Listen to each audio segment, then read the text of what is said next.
Okay, so welcome. Today, I want to talk about our proclivity to pain and understanding or trying to understand why is it that people gravitate towards pain. We're the most intelligent species on the planet, and yet every day that I talk to somebody, they tell me about the pain that they're in, and I'm asking the question, why are you in the pain? And I'm baffled because of the various answers that I get. And then I ask, how long have you been in that pain? And they, excuse me, they share with me that it's been a while.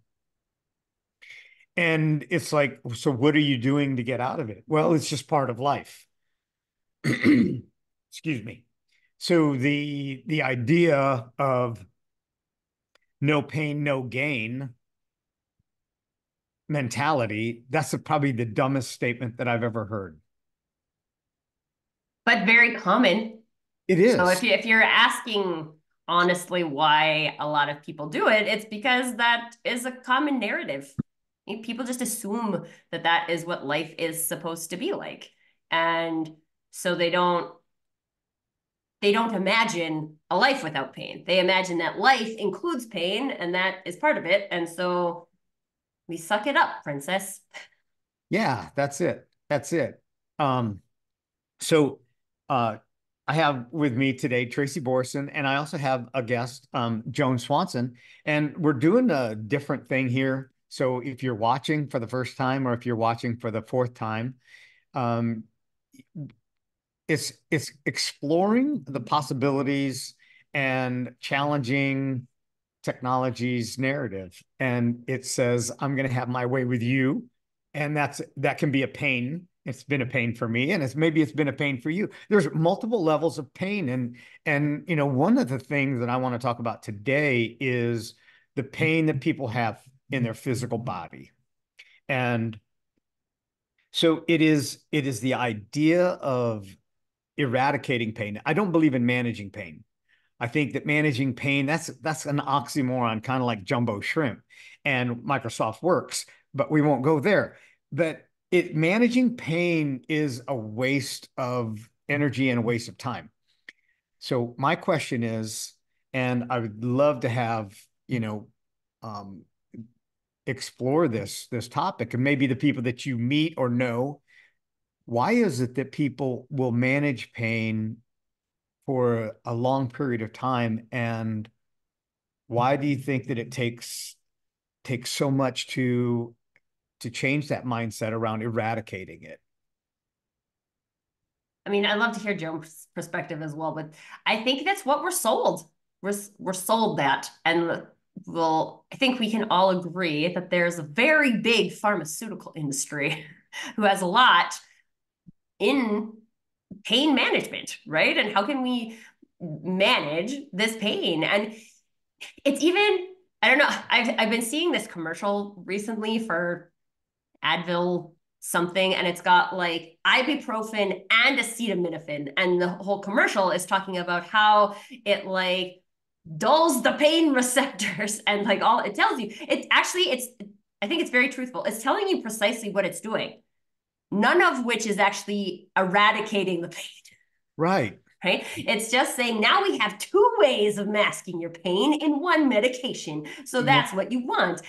And it's just like, I don't know. I also think sometimes that as a human species, at least where we're at in our evolution right now, is that we have an obsession with easy. And so if someone is going to make it easy enough for me to block my pain signals two different ways with one medication, that sounds easy. And me doing, I'll be honest, Stanley's been trying to get me to do these 5-minute knee exercises. And I say trying to get me to because I have yet to do them. And they take 5 minutes a day, 5 minutes a day. I haven't done them. Now, I don't have like severe knee pain, but there's part of the story, right? Like, I don't have severe knee pain. So I don't need this crazy version of Advil. And so I don't really need the exercises either. But like what's the first thing you think to do when you have a headache? Take a Tylenol, right? That's been sold to you. That's been sold to you as an idea. And partially I blame marketing. for this, and I can't be wholly responsible for the entire marketing industry, but as a marketer, I feel like it's a contributing factor. And once we're sold this long enough, we start to believe that it's true. And because a lot of these things do I'll call it a decent short-term job at blocking our pain signals, then we think that's what we should expect, right? That's what we come to expect. We come to expect to take Tylenol every 4 to 6 hours when we are in pain because that's what the bottle tells us we should do. And we don't, one, I don't think enough of us are in conversations like this to think of new ways and use our imaginations as to maybe there's another way that we could explore this. But we get so like caught up in our lives that we're just like, yeah, okay, this is the fastest. The fastest thing to do is just like take 2 Tylenol and then wait 20 minutes for it to start working. And everybody does it. Everybody does it. But Yeah, then we come back to the classic, if everyone was jumping off a bridge, would you do it too? right, right. Yeah, and that's before they did bungee jumping off the bridge when my mom used to say that. Oh man, I wouldn't do that either. Yeah, Bungee jumping is not in my repertoire. yeah. So What are I would love to hear Joan's thoughts. I know, yeah, Joan, you might have come in thinking like, this is the Tracy and Stanley show, but this is a group conversation this time. yeah, Have to unmute. Um, I was a Tylenol, ibuprofen. When I first started seeing Stan, I was taking 4 ibuprofen 4 times a day. And ooh, he didn't roll his eyes at that. Usually, if I mention 4 ibuprofen 4 times a day, I get the eyebrow lift. yeah, Um, He's and practiced. yeah, and it was not control. I mean, it alleviated the pain, but it did not go away. It was, as you said, it's easy, but it's not permanent. right, right. So, But then is that, and then it is our expectation that it's not supposed to be permanent because we accept these non-permanent solutions so easily, but we do not accept permanent solutions nearly that easily from a mindset perspective. So then it makes me think that our brains almost think it's not supposed to be permanent. The pain is supposed to come back. Yeah, because we bought into this narrative that if we can if we can actually control it, if we have control, but like you said, it blocks the pain receptors. So it's a suppressor. It Right. just It's it's not that the pain went away. It's yeah, just that your nervous system that interprets that you're having pain turned off. yeah, yeah. And Joan's story is amazing. And I can let her share a little bit more about that as well. And that's what I'd like to do because I remember when I first met Joan and her discomfort just walking to the mailbox. And I'll let her share a little bit about her story. And here again, this is just open forum, so just feel free. If you don't mind, Joan, sharing a little bit about what that was like and when you went for a walk and then you went for a longer walk and sharing your experience of how many miles of a week you walk now versus walking that 100 feet or 100 yards to the mailbox. Um, and you're what, 21 now. So oh yeah. yes, yes. So, pain is not something that we should look forward to. Our golden years are tarnished with pain, and there is an alternative. And we're the smartest species on the planet. So, Joan, would you mind sharing just a little bit? I know I'm putting you on the spot. Yes, you Um, are. uh, um, I was slowly becoming a couch potato because it hurt so much with the hip and the groin pain that I had. And even going upstairs, I mean, I had to go 1 foot at a time. And that was hard. So my daughter introduced me to Stan, and she just came and put her computer on the dining room table and said, "Listen." Talk to this guy. Yes. And we did. And within, I mean, I think he talked to us for 2 hours, but within a short period of time, he worked me through a few exercises, very simple, not painful, and starting with the static back. And I had immediate release. He said, go try to walk the stairs. And I did, and I could. Now, that wasn't a permanent fix. That was a temporary fix. But then I started doing the exercises, and I did them very every single day. And he would change them every week or two. And I was very loyal to the exercises, and the pain totally went away. It was amazing. And I started at the same time I started walking, and I was doing more and more walking, maybe 2 or 3 miles at a time. And that adds up if you do it every day. I'm not doing it every day, every now because life gets in the way. There are too many things going on that you have to do, and when you don't have pain, you can do it, Right. and that's wonderful. Yeah. So yeah, that's kind of what happened, and then I started going to exercise classes and adding on with other things, diet and everything. I just kept going.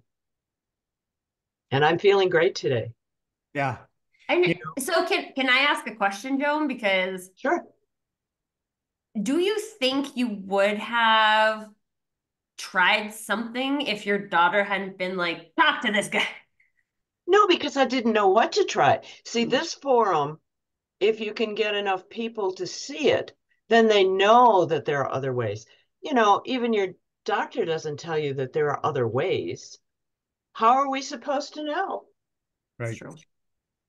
This is why we're so excited about this conversation being available to people because there's, I mean, I think, and I talked to Stanley a lot about my grandparents because I think they live in this generation that was just like, this is what being old looks like. And we like slowly disintegrate, and then we can't walk, and then we have a walker, and then we can't use the walker, so we have a wheelchair. And it's just like, it's been kind of crazy for me to watch that in people who are like, these people grew up on farms and they were like hardy.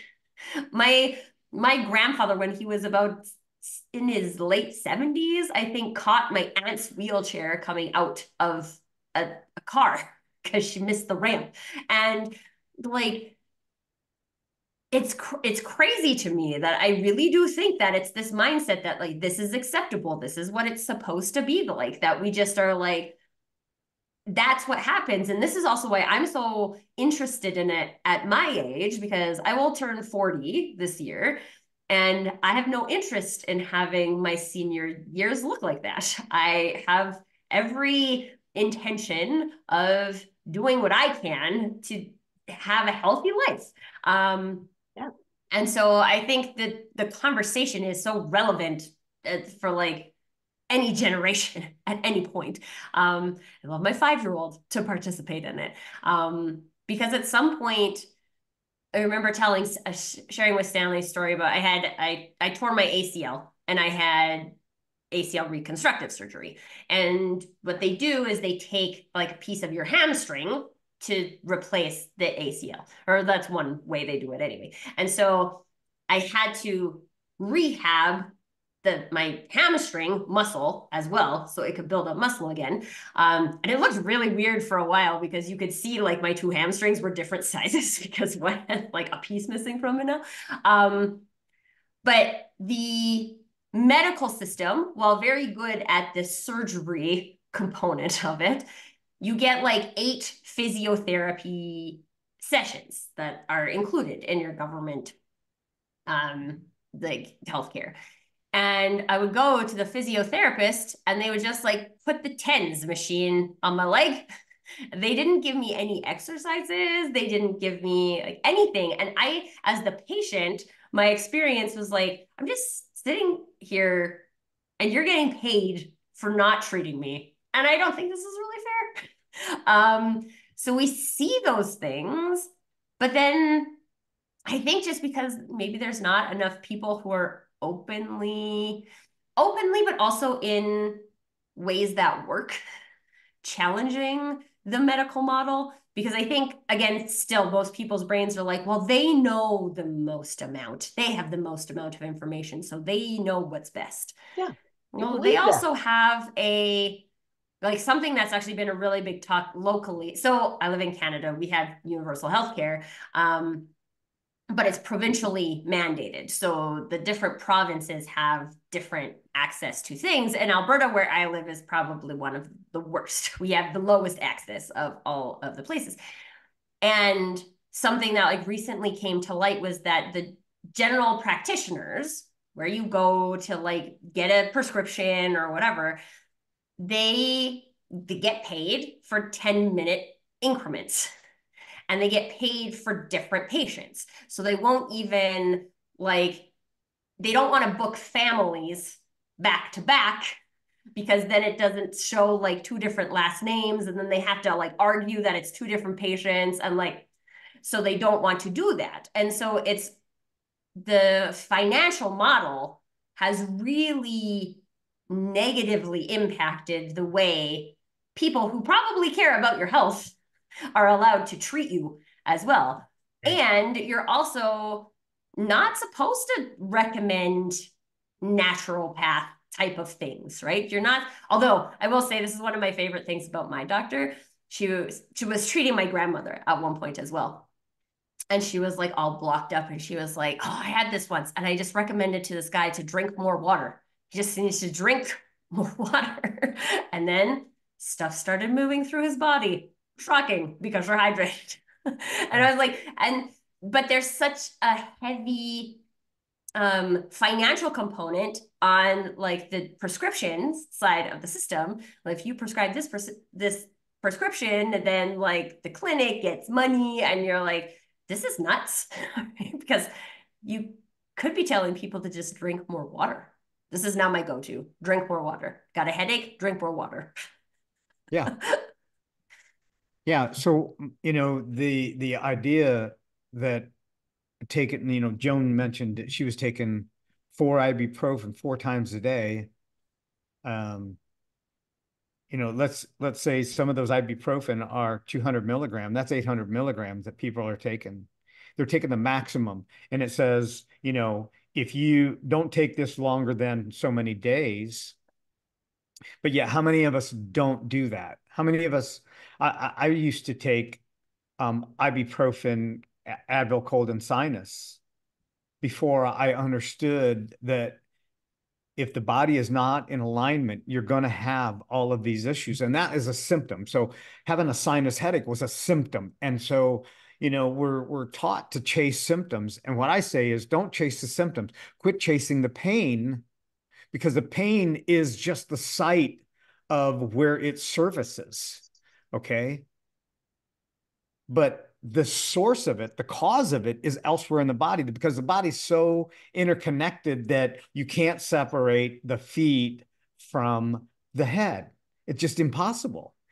And people will be baffled when I have them do a foot exercise when they have a shoulder pain, and they're like, what does the foot have to do with your shoulder? And I'm like, everything, because it's all connected. Everything is connected. The body is one unit. It's not a bunch of separate entities. So if you have heartburn, it's not just because, you're eating the spicy salsa. It's because your gut doesn't have the proper biome, or it has too much acid. So how do you alleviate that? Well, most people go to a pill. Well, that pill causes other destruction to their body. So it's the same way with, I'm in the non-medical approach to becoming pain-free, and an alternative to surgery. I've had hundreds of clients that have gone through the PT, that have gone through the regular medical model. And, you know, I can't count how many people were candidates for surgery before COVID. And then when COVID happened, it would be considered not a life-threatening surgery. So it was now considered an elective because they didn't have room for them. And when they started working with me, then they were no longer a candidate for surgeries because they've got their body into alignment. So, you know, one thing that I want to say, I want to put a plug here, is that if you're suffering with pain, you have a choice. And I'm going to challenge you to the narrative that you've been listening to. Bring me your worst pain. And if I can't help you, I won't give you false hope. But 97% of the people that do come to me, they get their pain eliminated, not masked, not managed, but eliminated. And just like Joan said, she doesn't have time to do a bunch of exercises now because she's enjoying life. It's Okay. true.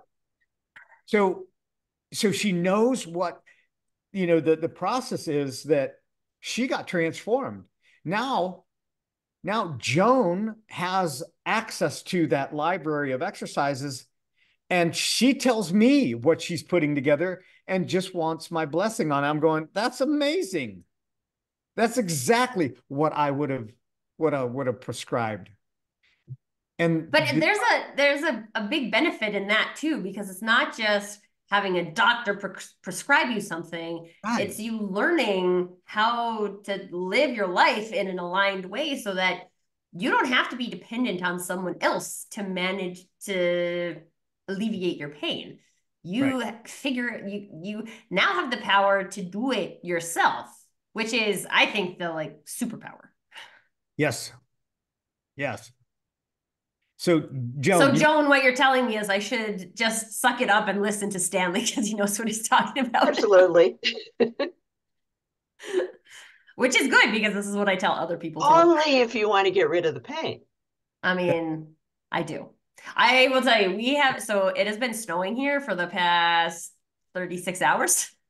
So we've had to shovel the driveway multiple times and it's like wet, heavy snow. And I was like, oh, I can feel it in my knees, right? Because I'm trying to do good form, right? Lift with my knees, not with my back. And like I can feel it. So yeah, I'm gonna do yeah. that today. So, you know, one of the things that I want to say to people is that if you just imagine a gym, a workout gym where there's weights and there's workout guys all over the place, right? And gals. And now imagine that same gym without the weights and watch them perform the same exercise without the weight. There's mechanics that are involved there. And those mechanics are strategic. And so if you see somebody lifting weights in an improper form and you know they're going to hurt themselves when they're lifting with their back and not their legs, when they do it without weights and they build that form, they build that design, now they can go to the weights and they can add and they can continue to add more. This is how, you know, a heavy weightlifter is able to do the exercise, to do the lift the weights, because through a progression of from zero weights to the bar to adding dumbbells or adding weights on the end of it, now their form is right. So what I say is that if your body is straight, now you can build strength. But if your body's not straight, you cannot build strength. You just cause damage. So it's like turning the radio up when your steering wheel is shaking. It doesn't change anything. It just makes you not hear the rattling in your car. And then you see parts kind of floating down the highway. Well, this is what we do with our body, is when we take a drug, and I want to say that 90% of the drugs that are prescribed are unnecessary. That that's a fact. Our body is the best pharmacy, and it tells us, if we listen to it, what is out. And then we have this thing that takes up 2% of our body weight that controls the world. It's between our ears. It's called our brain. Well, that has the capacity to tell you where things are going astray and that there is an option, there's another opportunity. And so I'm challenging anybody that if you have pain, I want to ask why. Why do you have the pain? And why do you want to keep it?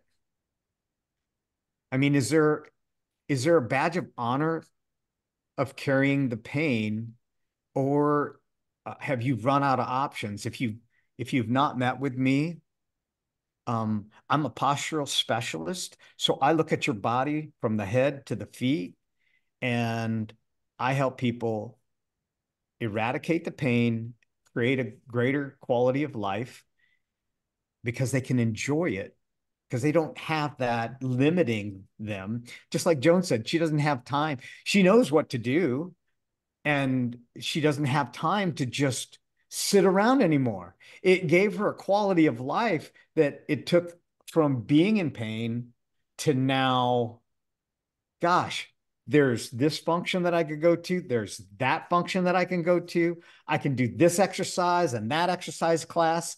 I can go walk the hills. I think Joan told me at one time you're up to 36 miles a week that you were walking, Not Joan. anymore. That was More? in the beginning, but yeah. Yeah. Yeah. So you go from 100 feet or 100 yards without pain or with pain to 36 miles in a week with no pain. That's pretty substantial. And it didn't take you a long time to do that. No, it didn't take me a long time to do that, but just on another level, once I was there, and that's when I started doing the life coaching with you too. Mhm. Um, that's not postural therapy, but that's part of what allowed me to go to a lot of the things that I went to, join groups, do things with other people, because I had a social anxiety problem, which is another topic for another day. But once I got rid of the pain, Yeah. then I could take it further and I could do more. Yeah. I think that's interesting because I have someone in my life who I would say falls into that category. And I think that maybe their pain is almost an easy out for them. Like, I can't go do that. I can't go. So my Yeah. that person's spouse is like very active and goes and plays lots of sports, and they're like mid 70s right now. And the other one just like sits and waits. I'm like, spend so much of your life just waiting, and then you're mad because you had to wait, and then there's like a whole bunch of mindset stuff that comes from that. But I think this is so interesting because, like Stanley mentioned at the beginning, how all of our bodies are connected, like our emotions and our feelings and our social experiences and all of these things are connected to that as well. And if like something that's coming up for me, Stanley, is I'm thinking about this, Yeah. right? Because I feel like this is a thing nowadays, which maybe like in the days of my grandparents was not a thing. Right. And me even trying to text my grandma is a disaster because she will never look at it. But there's like innate, there's like a postural shift almost that's happened in society where we get these slouch shoulders and our heads are down. And like this is why I only let Nicholas play on his tablet for like 20 minutes at a time. And I try to have him lift it up so he can like, is not crunched over like this. Because you can see, that is not like a healthy alignment. And I don't know what the like ongoing relation like what else is going to be related to that after the fact. But then also it makes me think like now there's such a conversation about young people with chronic pain, Yes. Yeah. and that's a thing that boggles my mind because like I grew up playing sports, so like yeah, pain. I would jam my fingers playing basketball, or I dislocated my thumb playing baseball, right? Like I tore my ACL. Those are like pain instances, right? You do a thing, you have pain. But there was never like a permanency associated with that. There was always like, okay, I jam my finger, I'm gonna splint it for a couple of days, slowly like work it back up with stress balls, and then go back to it. And it's fine. I don't have pain, so it's okay. But again, maybe it is this is a societal thing. Like chronic pain, it's just a thing that people have. And it's just always, I think because I had this experience when I was younger, I was like very anxious when I was in my early 20s. So so much so to the degree I would have panic attacks. I would have panic attacks where I could not breathe because I was so anxious. That was 100% mindset. That I never took any medication or anything for that. I started doing personal development and it went away. And so I'm with you that I think most prescriptions are not required. And it's interesting to see even like how much sales is going into what people think is helping, right? This is helping my ADHD, or this is helping my anxiety. Like, is it or is it masking your anxiety, which means you're not actually taking any actions from a social anxiety or a mindset perspective of looking at how that's contributing to pain. So do you also see that in the flipped way of that there's like some mindset things that end up shifting the physical pain as well? Most definitely. So you mentioned a couple things. So one of the things that I want to say about the phone, you watch people and they're walking and they're texting. Where's their head? Their head's forward. What that does is it changes their gait. The gait is the way that they walk. So if they're not walking on the heel, the mid, and then off the toe, and in that sequence, they're usually walking kind of turning out of one hip and turning on one femur. So they've got this weird thing going on. And then their feet are kind of walking, one foot's like everted and one foot might be straight, or they're walking kind of duck feet. I would call that eversion, total eversion.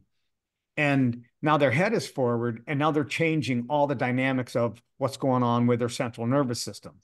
They're changing so many different things. So they're changing their gait, and your gait is what makes your body compensate elsewhere in the body. So most injuries are caused because of a dysfunction. So if our tires start to wear on our vehicle, what would we do? We take it down to the mechanic, have the tires rotated and aligned. But if you just have the tires rotated, all you're doing is moving new tires to a worn spot. And this is what happens when your knee was out of alignment. That's what happened. I watch these kids on the soccer field. My daughter played soccer, and I'm watching these kids playing soccer, and I'm watching, and they're running, and they're just all jacked up. Like they're putting more pressure on one leg than the other. And it's not long. And they step on a divot, like a little molehill, and they throw their knee out and they blame it on the divot. And it's not the divot's problem. It was the body that they took to the activity that created that, because there's 100,000 other kids that are playing that same field, those same divots, those same molehills, and they're fine.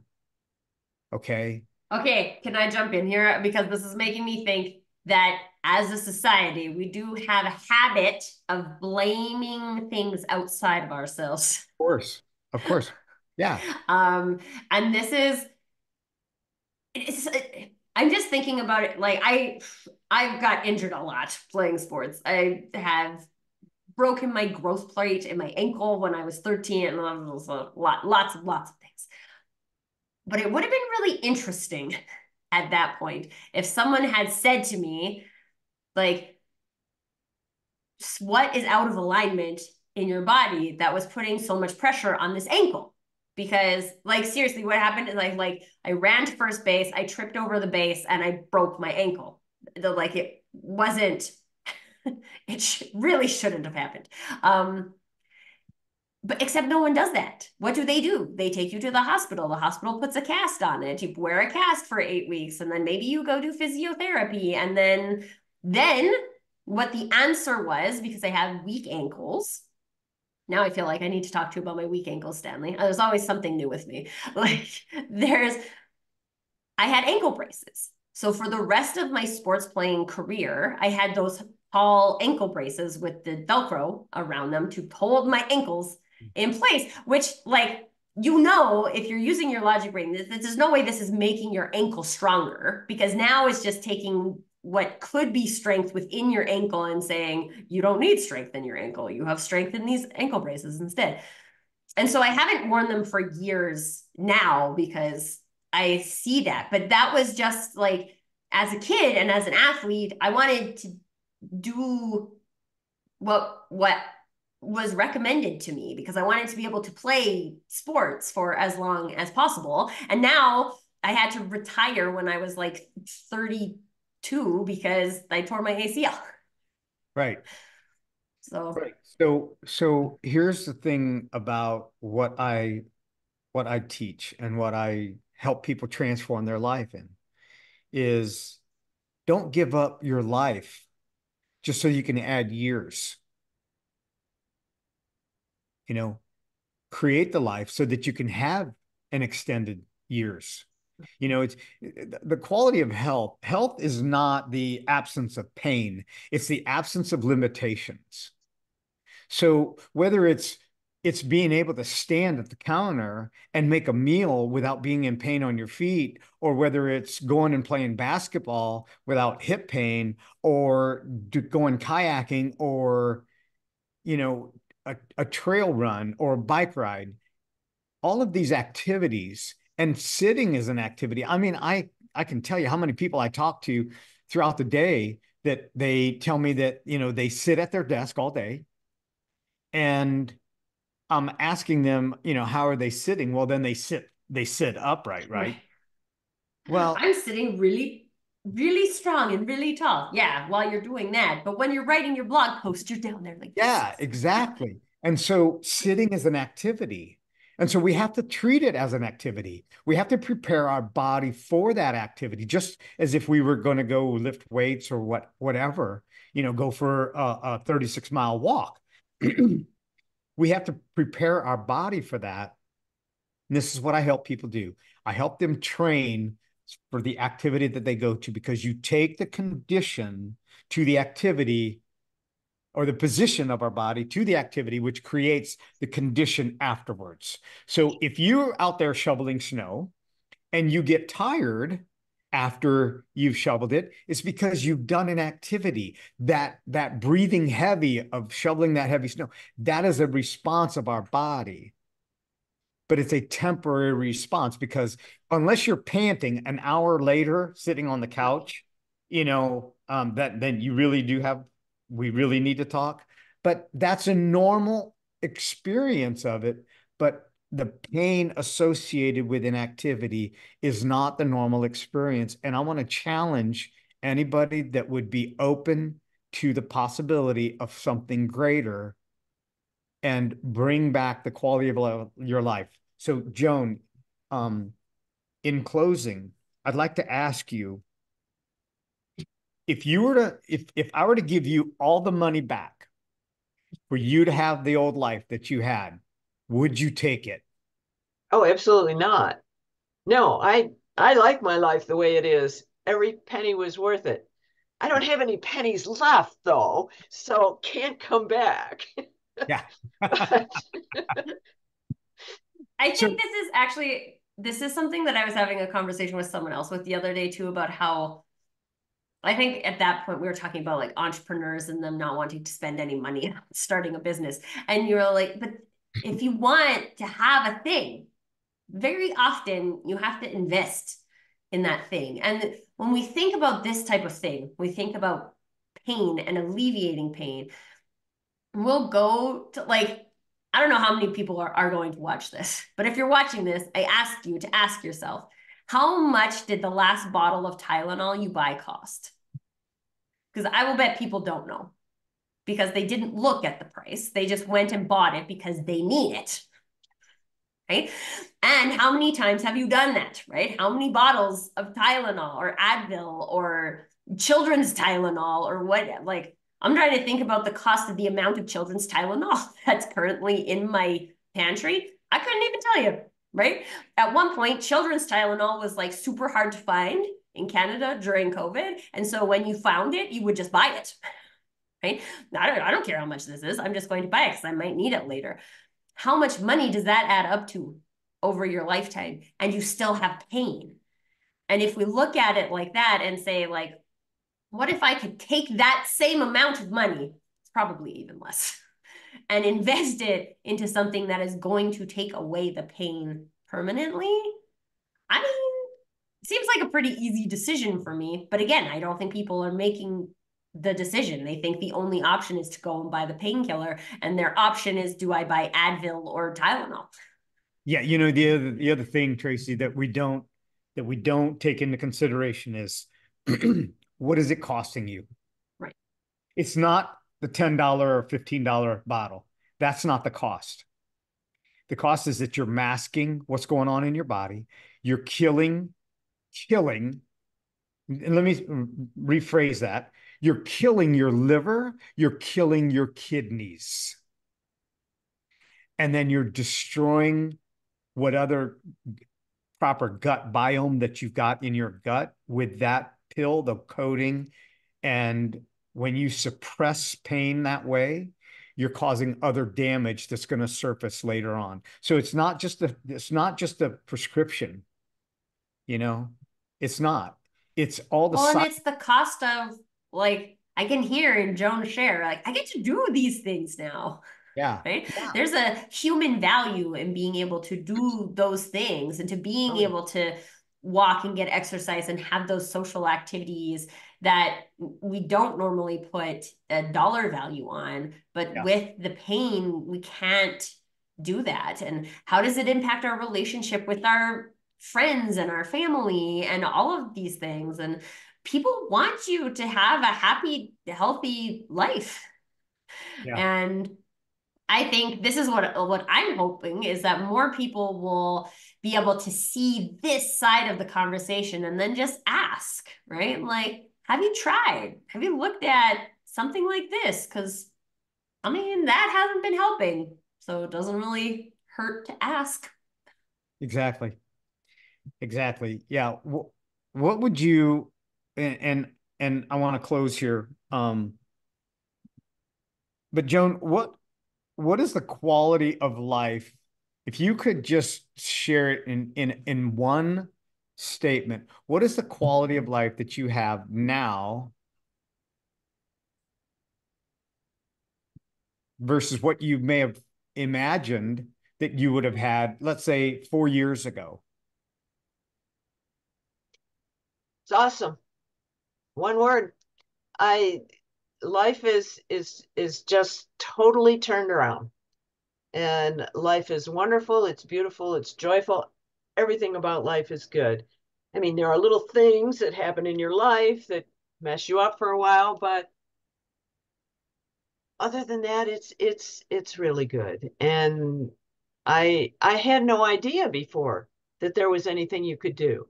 That's the Right. thing. You don't know. Right. And if my daughter hadn't introduced me to Stan, I would never have known, and I'd still be sitting on the couch taking the Tylenol. Yeah. So tell your friends, everyone. Yeah. Tell your friends to follow this channel. Yeah. Yeah. And Well, if it's on Facebook, I can post it. okay, fantastic. Well, um, I don't know if it is, but I will But Stan